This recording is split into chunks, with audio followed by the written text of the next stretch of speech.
Somewhere between the day you just lived and the sleep waiting to take you, there is a frequency. You won't find it on any dial.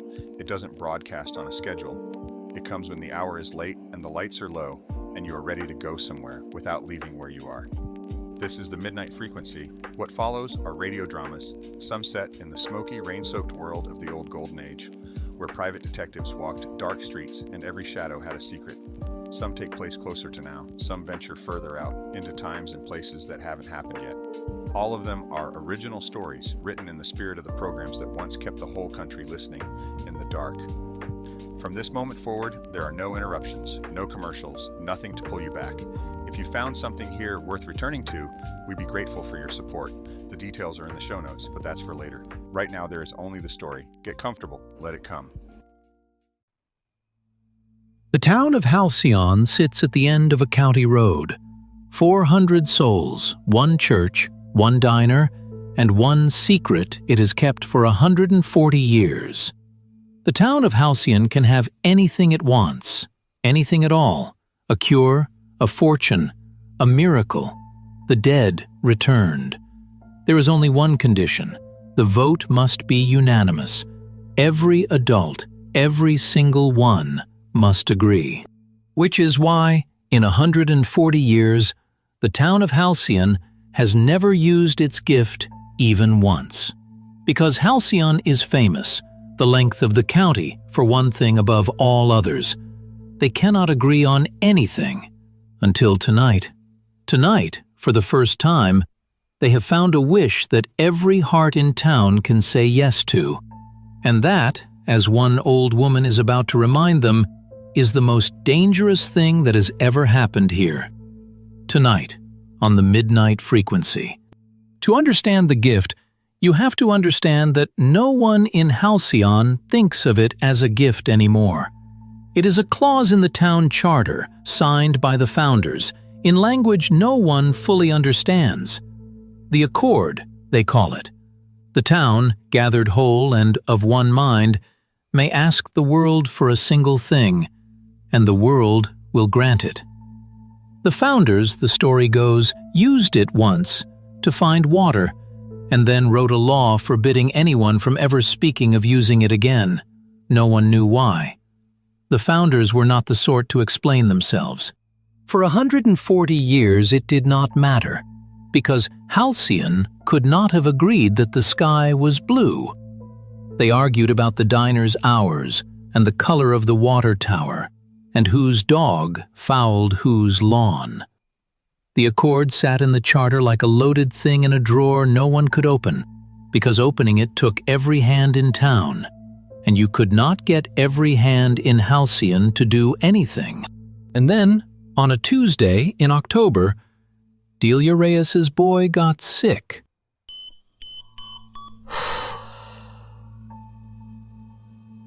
"3 days.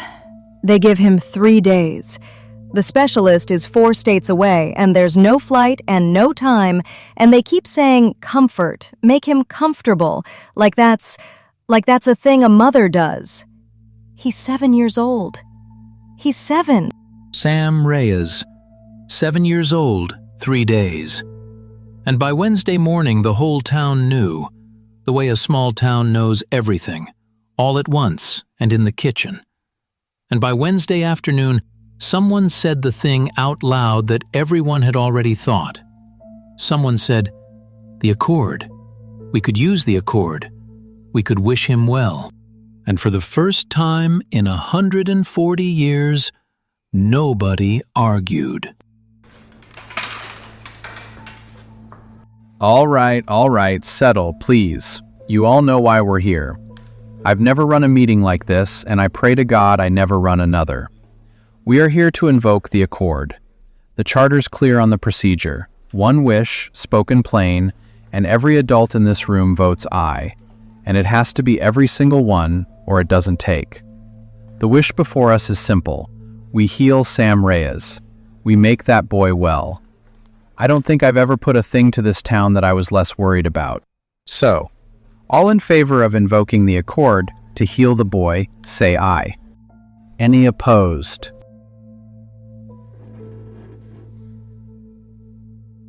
Opposed.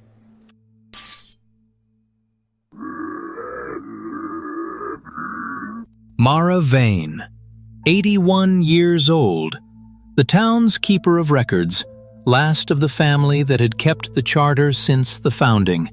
She stood at the back with her hand down while every other hand in Halcyon was up, and she said the only word that could stop a miracle.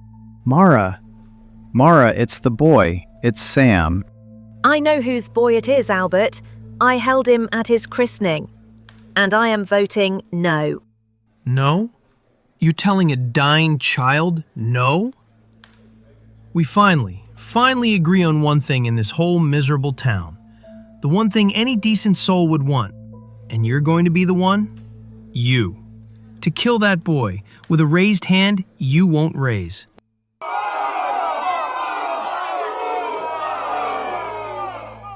Please, Mara, please. I'm not asking you to like me. I'm not asking you to understand. I am on my knees. It costs you nothing. One word. Just say I. Why? Why would you... Why? And here is the thing that the town would remember after. That Mara Vane did not flinch. That she stood in a room full of people who had loved her whole life and now looked at her like a murderer, and a mother on her knees in front of her, and she did not raise her hand. An 81-year-old woman, alone against 400, holding a line that was costing her everything, including, she knew, the love of every soul she had. She's senile. She's a bitter old woman who never had children of her own and can't stand to see anyone else's saved. Take the vote again. Take it without her. The Charter never imagined a monster who'd... The Charter imagined exactly that. The Charter requires every voice precisely because the founders knew that someday a town would find a wish it could all agree on, and they were terrified of the day it did. Sit down, Reeve. Sit down, all of you. You want to know why I am voting no? I am the only one left who knows. So you are going to let an old woman talk, and then you can hate me with the full story instead of half of one. The founders did not invent the Accord. They inherited it. There were towns before us. The records are in the cellar of my house, where I have kept them for 60 years, and where my mother kept them before me, because someone in every generation has to read them and be afraid, so the rest of you can sleep. The Accord grants the wish, the exact wish, the unanimous wish, word for word, with no mercy and no interpretation, because it is not a kindly God, it is a mechanism, and a mechanism does precisely what it is told. And here is the trap the founders died understanding. To get every single soul in a town to agree on a wish, the wish has to be small, simple, stripped of every difference between us. And a wish stripped that bare is a wish with all the wisdom taken out. There was a town called Erewhon, 200 years gone. A plague was on them. They gathered every soul and they agreed, unanimous, on the only words a dying town could all say together: end our suffering. The Accord ended their suffering. It is very easy to end the suffering of the living. You simply remove the living. They found Erewhon a year later, not a body in it, not a bone, just a wish granted to the letter. There was a town that wished to never be poor again, and woke as statues of gold, every one, rich beyond measure and unable to draw breath. There was a town that wished their children would never leave them, and their children never aged another day, and were children still, screaming children, 80 years on.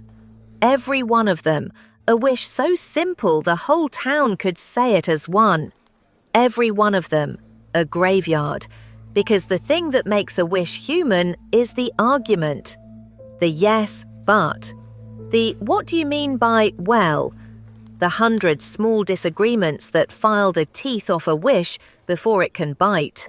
You want to wish Sam Reyes well.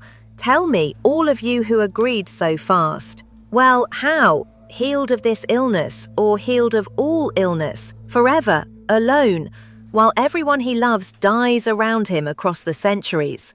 Made well, or made unable to be unwell, which is not a boy anymore, it is a thing that looks like one. You did not agree on a wish tonight, you agreed on a word. And the accord does not grant words gently.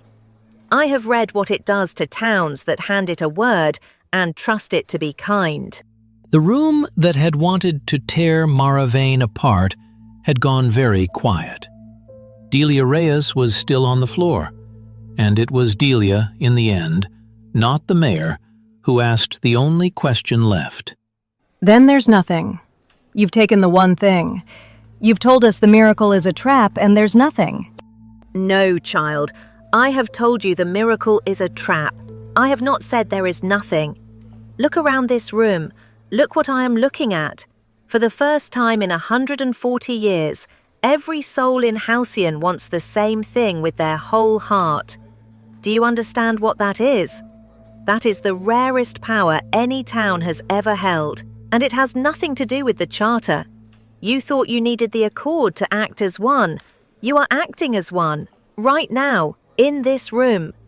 There is a specialist 4 states away, and no flight and no time, you said. We are 400 people who for one night agree completely. So, whose cousin flies? Whose brother has the plane at the county strip? Who has the money in the coffee can? And who drives and who calls ahead? And who sits with Delia and who does not sleep tonight? None of us, until that boy is in front of the one doctor who can save him. Not by a word handed to a machine, by 400 pairs of hands that finally want the same thing. That is the wish. We were always the wish. We just kept waiting for something else to grant it. And Halcyon, the town that could never agree on anything, that had sat on a miracle for 140 years because it could not raise its hands together, raised its hands together that night for the only thing that was ever safe to do with them. It went to work. The plane flew. The money came out of the coffee cans and the cookie jars. They drove through the night in a convoy of headlights down the county road, and they got Sam Reyes in front of the only doctor who could help him. Whether the doctor could is a thing the Accord could have promised and the world could not, so I will not promise it to you either. Some stories do not get the clean miracle, but the boy had a chance, a real one, a human one, bought with hands instead of wishes, and the town had something it had never had in 140 years. It had been unanimous, and it had survived being unanimous because it spent its agreement on each other instead of on the thing in the drawer. We are taught to fear the holdout, the one who will not raise her hand, the lone no in a room of yes. We call her stubborn or bitter or worse, and we are so rarely grateful because we so rarely learn what she was holding back.